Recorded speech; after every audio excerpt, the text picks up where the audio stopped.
ഈ വീഡിയോയിൽ ഇന്നത്തെ കുറച്ച് ജിയോ പൊളിറ്റിക്കൽ ഡെവലപ്മെൻറ്റ്സ് ആണ്. അപ്പോൾ അതിൽ അഫ്ഗാനിസ്ഥാനുമായിട്ട് പാകിസ്ഥാൻ 48 മണിക്കൂർ ആ ഒരു വെടിനിർത്തൽ സീസ് ഫയർ അത് ഏതാണ്ട് അവസാനിക്കാറായിട്ടുണ്ട്.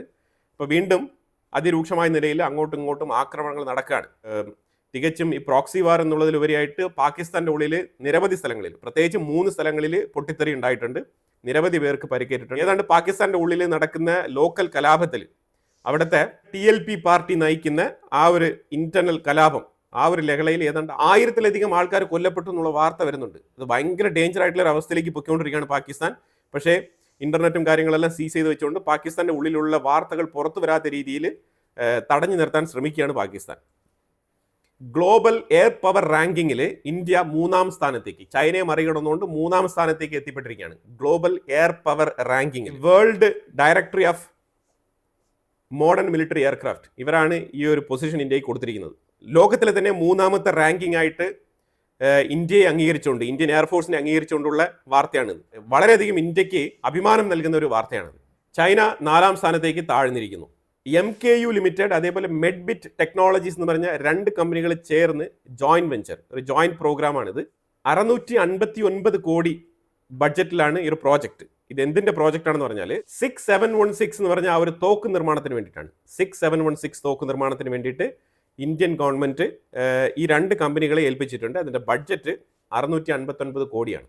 ഈ 6716ന്റെ പ്രത്യേകത എന്ന് പറഞ്ഞാൽ നൈറ്റ് വിഷൻ, അതായത് നൈറ്റ് സൈറ്റ് വളരെ വ്യക്തമായിട്ട് കാണാൻ കഴിയും എന്നുള്ളതാണ്. രാത്രി കാലങ്ങളിൽ വളരെ കാര്യപ്രദമായിട്ട് ഉപയോഗിക്കാൻ പറ്റുന്ന രീതിയിലുള്ള ഒരു തോക്കാണ്. Indian Air Force successfully tested Indian parachute wing, ഇന്ത്യയുടെ പാരഷൂട്ട് ഡൈവേഴ്സിന്റെ വിങ് DRDO സക്സസ്ഫുള്ളി പരീക്ഷണം നടത്തി വിജയകരമായി പൂർത്തിയാക്കിയിരിക്കുകയാണ്. ഇതിന്റെ പ്രാധാന്യം എന്ന് പറഞ്ഞാൽ 32,000 അടിയിൽ നിന്നാണ് ഈ ഒരു ജമ്പ് നടത്തിയിരിക്കുന്നത്. ഇത് നോർമൽ പാരഷൂട്ട് അല്ല, മിലിറ്ററി പാരഷൂട്ട് ഡൈവേഴ്സിനെ കൊണ്ടാണ് ഇത് നടത്തിയിരിക്കുന്നത്. അപ്പോൾ അതിൻ്റെ ഒരു പ്രാക്ടീസും സക്സസ്ഫുള്ളി ഈ ഒരു മിഷൻ അറ്റൈൻ ചെയ്തിരിക്കുകയാണ്. ഈ പാരഷൂട്ട് ഡൈവേഴ്സിനെയൊക്കെ നമ്മൾ ഏറ്റവും കൂടുതൽ ഉപയോഗിക്കുന്നത് സിയാച്ചിൻ റീജിയനിലൊക്കെ നമ്മൾ ഏറ്റവും കൂടുതൽ ഉപയോഗിക്കുന്നുണ്ട്. അവിടെയൊക്കെ ഫുഡ് ഡെലിവറി വരെ ഇന്ത്യൻ പാരഷൂട്ട് ടീമാണ് പോയി കാര്യങ്ങളൊക്കെ ചെയ്യുന്നത്. അവിടെ പലപ്പോഴായിട്ട് ഈ ഫുഡ് ഡെലിവറി എയറിലൂടെ ഡ്രോപ്പ് ചെയ്ത് കൊടുക്കാറുണ്ട്. ഗാസയിലൊക്കെ ഇപ്പോഴാണല്ലോ നമ്മൾ കണ്ടത്. ഇന്ത്യ ഇത് കാലങ്ങളായിട്ട് ചെയ്തുകൊണ്ടിരിക്കുകയാണ്. ഈ ഗുഡ് ലക്ക് എന്ന് പറഞ്ഞൊരു കമ്പനിയുണ്ട്. ഈ good luck India's artillery manufacturing ആണ്. ഇവരുടെ പ്രധാനപ്പെട്ട മാനുഫാക്ചറിംഗ് എന്ന് പറഞ്ഞാൽ ആർട്ടിലറി മാനുഫാക്ചറിംഗ്. പ്രധാനമായിട്ട് ആർട്ടിലറി കേസാണ് ഇവർ നിർമ്മിക്കുന്നത്. അപ്പോൾ ഈ കമ്പനി ഇപ്പം നോയിഡയിൽ അവരുടെ പുതിയൊരു പ്ലാന്റ് എക്സ്പാൻഷൻ ചെയ്യുകയാണ്. ആ എക്സ്പാൻഷനുമായിട്ട് ബന്ധപ്പെട്ട് 500 കോടിയാണ് അവർ ബഡ്ജറ്റ് ചെയ്തിരിക്കുന്നത്. 500 കോടി ബഡ്ജറ്റിലാണ് പുതിയ പ്ലാന്റ്. ഈ പ്ലാന്റ് ഇങ്ങനെ എക്സ്പാൻഷൻ ചെയ്യുന്നതുകൊണ്ട് എന്താണ് സംഭവം എന്ന് പറഞ്ഞാൽ, ഈ ആർട്ടിലറി ക്യാപ്സ് നമ്മളിപ്പോൾ നിലവിൽ നിർമ്മിക്കാനുള്ള കപ്പാസിറ്റി എന്ന് പറഞ്ഞാൽ 1,50,000 ആണ് ഇപ്പോൾ നിലവിൽ നമ്മളിപ്പോൾ ഉൽപ്പാദിപ്പിക്കുന്ന ആ ഒരു കപ്പാസിറ്റി. അത് 1,50,000 എന്ന് പറയുന്നത് പെർ ഇയർ ആണ് കേട്ടോ. പെർ ഇയർ നമ്മൾ 1,50,000 ഷെല്ലാണ് നിർമ്മിക്കുന്നത് ഈ കമ്പനിയിൽ. ഇപ്പോൾ ഷെൽ വിത്ത് ക്യാപ്പ്, അതാണ് ആർട്ടിലറി എന്ന് ഉദ്ദേശിക്കുന്നത്. അപ്പോൾ അത് പെർ ഇയർ 4 ലക്ഷമായിട്ട് ഉയർത്തുകയാണ് ഉൽപ്പാദനം. അതായത് 100% അല്ല, 100%നും മുകളിലേക്ക് ഉയർത്തുകയാണ്.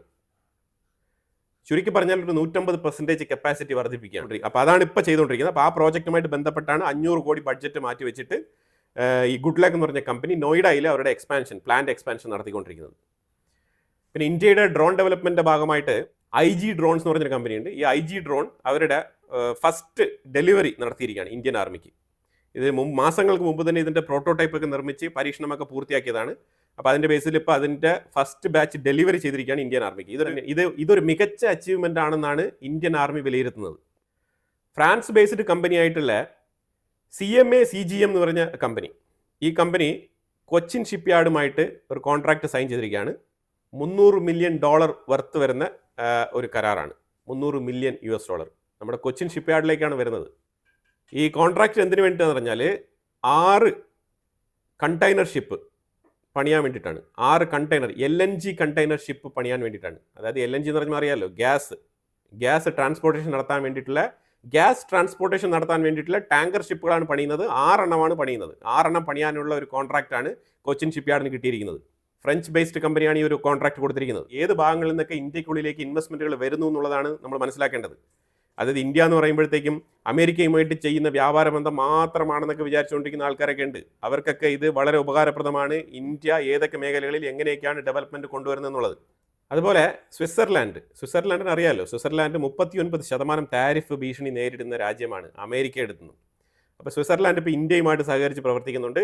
സ്വിറ്റ്സർലാൻഡ് റെയിൽവേയിൽ നല്ല രീതിയിൽ ടെക്നോളജിക്കലി ഡെവലപ്ഡ് ആയിട്ടുള്ള ഒരു രാജ്യമാണ്. അപ്പോൾ അവർ ഇന്ത്യയുടെ റെയിൽവേ ഇൻഡസ്ട്രി മാത്രമല്ല ഇന്ത്യയുടെ മറ്റു പല മേഖലകളിലും ചേർന്ന് വരുന്ന 10 മുതൽ 15 വർഷത്തിനകത്ത് $100 ബില്യൺ ഇന്ത്യക്കുള്ളിൽ നിക്ഷേപിക്കാൻ ധാരണയായിട്ടുണ്ട്. ഇത് സ്വിറ്റ്സർലാൻഡിൻ്റെ ഫോറിൻ മിനിസ്റ്ററാണ് ഈ ഒരു വാർത്ത ഇന്ത്യക്കുള്ളിൽ നിന്നും പറഞ്ഞത്. അമേരിക്ക ഇതൊക്കെ നിരീക്ഷിക്കുന്നുണ്ട്, ഇന്ത്യ ഏത് രീതിയിലാണ് മുന്നോട്ട് പോകുന്നതെന്നുള്ളത്. ഇതൊക്കെ ഇന്ത്യ നേടുന്ന നേട്ടങ്ങളാണ്. അതായത് ഇന്ത്യയെക്കുറിച്ച് മറ്റുള്ള രാജ്യങ്ങൾ എന്ത് കരുതുന്നു, അതായത് ഇന്ത്യയുടെ ഗ്രോത്തിനെ കുറിച്ച് അവരെങ്ങനെയാണ് മനസ്സിലാക്കുന്നത്, അത് എന്ത് തരത്തിലുള്ള അണ്ടർസ്റ്റാൻഡിങ്ങിലാണ് ഇത്രത്തോളം 50% താരിഫ് എന്നൊക്കെ പറഞ്ഞ് അമേരിക്ക നാടകം കളിച്ചുകൊണ്ടിരിക്കുന്ന ഈ സമയത്ത് തന്നെ ഇന്ത്യക്കുള്ളിൽ ഇത്രമാത്രം ഇൻവെസ്റ്റ്മെൻറ്റുകൾ വരുന്നു എന്നുള്ളതാണ് നമ്മൾ മനസ്സിലാക്കേണ്ടത്. ആർമറി ഷീൽഡ് എന്ന് പറഞ്ഞൊരു കമ്പനി ഉണ്ട്. ആർമറി ഷീൽഡ് എന്ന് പറഞ്ഞ കമ്പനി, ഞാൻ പറയുന്ന കമ്പനി നിങ്ങൾ കേട്ടുള്ളൂ. ഇത് പലരും ഈ കമ്പനിയുടെ പേര് പോലും നിങ്ങൾ കേട്ടിട്ടുണ്ടാവില്ല. പക്ഷേ നിങ്ങൾ ഓൺലൈനിൽ അടിച്ച് സെർച്ച് ചെയ്ത് കഴിഞ്ഞാൽ ഈ ഞാൻ പറയുന്ന കമ്പനിയൊക്കെ നിങ്ങൾക്ക് കണ്ടെത്താൻ കഴിയാം. ആർമറി ഷീൽഡ് എന്ന് പറഞ്ഞ കമ്പനി അവർ ഹൗസ് ഹോൾഡായിട്ട് തന്നെ ആൻറ്റി ഡ്രോൺ സിസ്റ്റം ഡെവലപ്പ് ചെയ്തെടുത്തിട്ടുണ്ട്. അത് കൃത്യമായിട്ട് ഇന്ത്യൻ ആർമിക്കും DRDOയ്ക്കും അതിൻ്റെ ഒരു സാമ്പിളൊക്കെ കാണിച്ച് അങ്ങനെ ഇന്ത്യൻ ആർമി അതിനെ അപ്രൂവ് ചെയ്ത് അതിപ്പോൾ ഏതാണ്ട് ഡിപ്ലോയ്മെൻറ്റ് ചെയ്യുന്ന ഒരു അവസ്ഥയിലേക്ക് എത്തിയിരിക്കുകയാണ്. നിങ്ങളൊന്ന് ആലോചിച്ച് നോക്കൂ, എഫിഷ്യൻ്റ് ആയിട്ടുള്ള ടെക്നോളജിക്കലി അഡ്വാൻസ്ഡ് ആയിട്ടുള്ള ആ ഒരു ബ്രെയിനൊക്കെ ഇന്ത്യക്കുള്ളിലുണ്ട്. അതിനുള്ള ഓപ്പർച്യൂണിറ്റിയാണ് കൊടുക്കേണ്ടത്.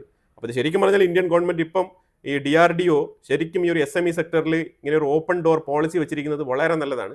അപ്പോൾ അതുകൊണ്ടാണ് ഇങ്ങനെ വീട്ടിലിരുന്ന് ഒരു ടെക്നോളജി കണ്ടെത്തുക, എന്നിട്ട് അതിനെ വിശ്വസിച്ചൊരു കമ്പനി ഓപ്പൺ ചെയ്യുക, എന്നിട്ട് അതിനെ ആർമിയിൽ കൊടുത്ത് അപ്രൂവൽ മേടിക്കുക, എന്നിട്ട് ആ സാധനം ഇപ്പോൾ ഡിപ്ലോയ്മെൻറ്റിലേക്ക് റെഡി ആയിരിക്കുകയാണ്. Anti drone system. അതുപോലെ ഇന്ത്യയും ബ്രസീലും തമ്മിൽ നടന്ന ഡിഫൻസ് സബ്മിറ്റിൽ ഇന്ത്യ ബ്രസീലിന് ആകാശ് മിസൈൽ സിസ്റ്റം കൊടുക്കാം എന്നുള്ളൊരു വാഗ്ദാനം കൊടുത്തിട്ടുണ്ട്. അപ്പോൾ അതിൻ്റെ ഫർദർ ഡെവലപ്മെൻറ്റ്സ് നടക്കും. ഇതിപ്പോൾ ജസ്റ്റ് പ്രാഥമികമായിട്ട് ഒരു MOU സൈൻ ചെയ്തിട്ടുണ്ട് ഈ ആകാശ് മിസൈലുമായിട്ട് ബന്ധപ്പെട്ട്. ഇന്ത്യയും ബ്രസീലും തമ്മിലുമാണ് ഈ ഒരു കരാർ. LMM എന്ന് വിളിക്കുന്ന ലൈറ്റ് വെയ്റ്റ് മൊഡ്യൂലാർ മിസൈൽ, LMM എന്ന് വിളിക്കും. ഈ LMM എന്ന് പറഞ്ഞ ഈ ഒരു മിസൈൽ ഇന്ത്യ UK-യിൽ നിന്നും ഓർഡർ ചെയ്യുന്നുണ്ട്. ഈ കീർ സ്റ്റാർമർ ഇന്ത്യ വിസിറ്റ് ചെയ്യുന്നതിൻ്റെ ഭാഗമായിട്ട് ഡെവലപ്പായി വന്ന ഒരു എഗ്രിമെൻ്റാണിത്. അപ്പോൾ അതിൻ്റെ ബേസിസിൽ ഈ മിസൈൽ UK-യിൽ നിന്നും ഇന്ത്യ വാങ്ങാൻ തീരുമാനിച്ചിട്ടുണ്ട്. $468 മില്യൺ കരാറാണ് ഒപ്പിട്ടിരിക്കുന്നത് UK കമ്പനിയുമായിട്ട്. ഇന്ത്യൻ ആർമിയാണ് ഈ ഒരു കരാർ ഒപ്പുവെച്ചിരിക്കുന്നത്. ഈ കേൾക്കുമ്പോഴേ അറിയാലോ, ഇത് ലൈറ്റ് വെയ്റ്റ് മൊഡ്യൂലാർ മിസൈലാണ്. അപ്പോൾ ഇത് ആർക്കും തന്നെ വളരെ ഈസി ആയിട്ട് ഹാൻഡിൽ ചെയ്യാൻ പറ്റുന്ന മിസൈലാണ്. 6 കിലോമീറ്ററാണ് ഇതിൻ്റെ ഒരു അറ്റാക്കിംഗ് പവർ റേഞ്ച്. അതോടൊപ്പം ഇതിന് ലേസർ പോയിന്റിംഗ് ഉണ്ടാവും. അപ്പോൾ ലേസർ പോയിന്റിംഗ് ചെയ്യുന്ന സ്ഥലത്ത് കൃത്യമായിട്ട് ടാർഗറ്റ് ചെയ്ത് ഡിപ്ലോയ് ചെയ്യാൻ പറ്റുന്ന രീതിയിലുള്ള ലൈറ്റ് വെയ്റ്റ് മിസൈലാണിത്.